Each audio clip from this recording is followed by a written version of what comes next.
बनावटी क्रोध करो सज्जनों, काली सुधारने वास्ते अंदर तक नहीं जानो चाहिए क्रोध, अंदर तक नहीं।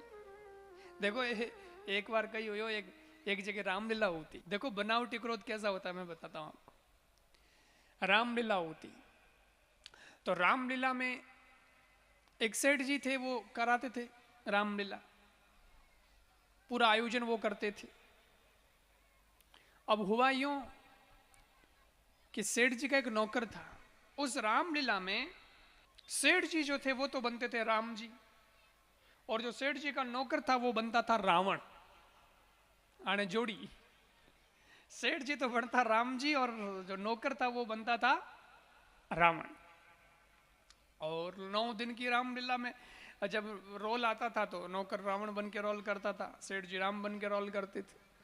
और लास्ट में क्या होता है आप जानते हैं, राम जी के हाथों रावण मरता है और वो 31 बाण मारे, तीर मारे, पच ना पिरे लागे, बज रावण एटो पड़े, राम राम के मरे, जो भी है वो पूरा एक वंचन होता है।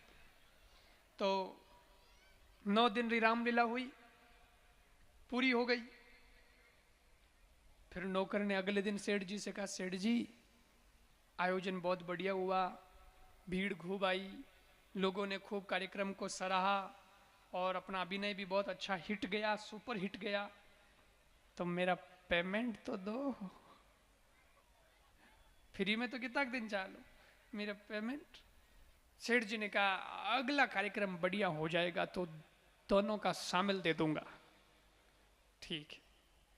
थोड़े दिन बाद फिर कहीं रामलीला हुई, फिर 9 दिन का आयोजन हुआ, फिर वही नौकर रावण बना, फिर वही सेठ राम बने। फिर लोगों ने कहा हाँ बहुत बढ़िया बहुत बढ़िया बहुत बढ़िया। नौकर ने कहा देखो प्रोग्राम बहुत बढ़िया गया, लोग सब कह रहे हैं, सबके मुख पे अपनी बात है, अब पेमेंट। सेठ जी ने कहा ये वाला प्रोग्राम बढ़िया हो जाएगा, दे दूंगा। यूं करता करता धकलो धकलो धकलो करता करता 12 महीना निकाल दिया। 12 महीना हो गए, 12 महीने में कार्यक्रम पूरे करवाता है लेकिन पेमेंट नौकर को नहीं देता। अब नवरात्रि का टाइम आ गया, नवरात्रि में तो बड़ा जोरदार राम जी वाला मामला रहता ही है। और रामलीला हुई, 8वां दिन आ गया और नौकर ने आज रात में सेठ जी से कहा, सेठ जी अब पेमेंट तो कर दो, 12 महीने का पड़ा है, अब कर दो ना, कल तो लास्ट डे है। सेठ जी बोले नहीं, ये वाला प्रोग्राम अगर अच्छा हो गया ना अपना आगे जो है, तब पक्का पेमेंट दे दूंगा। नौकर की ओ सेठ नहीं मोने, इन्हें यूं नहीं मनी, इन्हें तो मनीज मनानो पड़ी, और अजय मारे कने एक दिन बाकी है, 9 दिन। ये कमरे में नहीं मानता, इसको स्टेज पे मनाऊंगा, ये ऐसे नहीं मानेगा। अब देखता हूं कल क्या होता है। अब साहब अगला लास्ट दिन, 9वां दिन, सब लोगों को खबर पड़ी आज लास्ट दिन है, लास्ट दिन है, आज राम के हाथों रावण मरेगा, रावण मरेगा तो बहुत बहुत गजब का आयोजन होगा। लोग देखने आए दूर दूर से, खूब बड़ी भीड़ आ गई और 8 बजे रामलीला रात को शुरू होगी। लोग आ गए, अपनी अपनी जगह ले ली और फिर रामलीला शुरू हुई। उसमें फिर से वो सेठ जी राम बन के आए, उधर से वो नौकर रावण बन के आया और दोनों में जो है अभिनय शुरू हुआ। रावण ने कहा देख लो राम, हम तुमको जिंदा नहीं छोड़ेंगे। राम ने कहा रावण, हम तुमको जिंदा नहीं छोड़ेंगे। और फिर लड़ाई शुरू हो गई और लड़ाई करते करते करते करते विभीषण कहता है ना राम जी को कि इसके इसके नाभि में तीर मारो, नाभि में तीर लगते ही रावण क्या होता है, मर जाता है। तो विभीषण ने कहा और भगवान राम उन्होंने नाभि में निशाना लगा के कस के तीर मारा, रावण के यहाँ आके लगा। हर बार तो रावण मर जाता था, पर हमके रावण तीर ने पकड़न फेंक दियो, मरियो ही कोई। राम जी को लगा गलत लग गया, वापस लगाते। फिर तीर मारा, फिर रावण के यहाँ नाभि में लगा, फिर रावण ने पकड़ के फेंक दिया। फिर तीसरा, फिर पकड़ के फेंक दिया। 3 बाण फैल कर दिए। हर बार तो एक में ही मर जाता था। तो वो सेठ राम बनियोड़ो, नौकर रावण बनियोड़ो। सेठ जी परदारी ओठ में आने के रावण मरेगा नहीं, पड़ेगा नहीं, मरेगा नहीं, मैं तीर मत तीर मार रही हूं तो मरेगा नहीं, लोग देख रिया, हंसी हो रही है, मरेगा नहीं। रावण क्यों पहला 12 महीना री तनका अटे धराऊला पछे मरूला। घना दिन होया, पहला तनका अरे 12 महीने तूने काम करवा लिया मेरे से, तनख्वाह जब मांगता हो तो कहता ये प्रोग्राम ये प्रोग्राम, ऐसे मेरा घर कैसे चलेगा भाई? रावण यहाँ स्टेज पर हूं, सब जगह रावण थोड़ी हूं। इसको कहते हैं दिखावटी क्रोध। काम बनाने के लिए गुस्सा करो, लेकिन 2400 घंटे गुस्सा। हम लोग उदाहरण देते हैं, प्रैक्टिकल उदाहरण। ये देखो संगीतकार बैठे हैं ना, तो संगीतकार में ये सब साज बजाते हैं।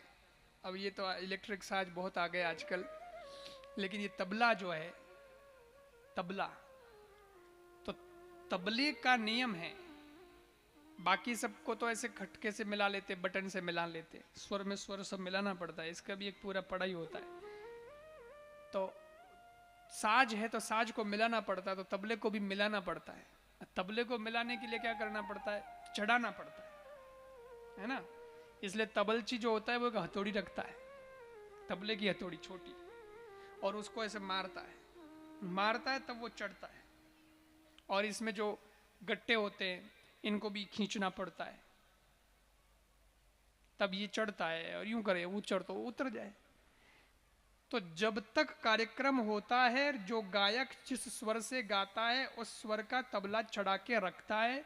3 घंटे का, 4 घंटे का, जितने भी घंटे का प्रोग्राम है तब तक उसको चढ़ाए रखेगा।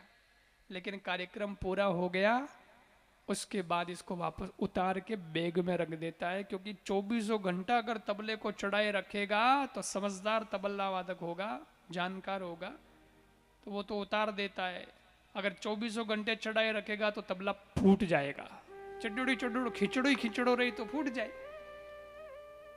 और कोई चीज वीज भी अगर रख दे ऐसे भूल से ऊपर, तो वो चढ़ा हुआ होता है तो खिंच के फूट जाता है, इसलिए उसको उतार के रखता है। ऐसे ही समझो, अपनो माथो है नहीं, वही कोई तबलों कम नहीं है। इसको भी जब जरूरत पड़े और जितनी जरूरत पड़े उतना ही चढ़ाओ। लेकिन जब किसी को कुछ कहना था वो कह दिया, अपना काम हो गया। इसके बाद इस माथे रूपी तबले को भी उतार दो, क्योंकि वो तबल चिरो तबलो फूट जाए तो दूसरो अजाला पण ओ फूट गयो तो थे गया, फिर वापस आना नहीं। इसलिए क्रोध के साथ बोध होना जरूरी है। क्रोध के साथ बोध होना जरूरी है।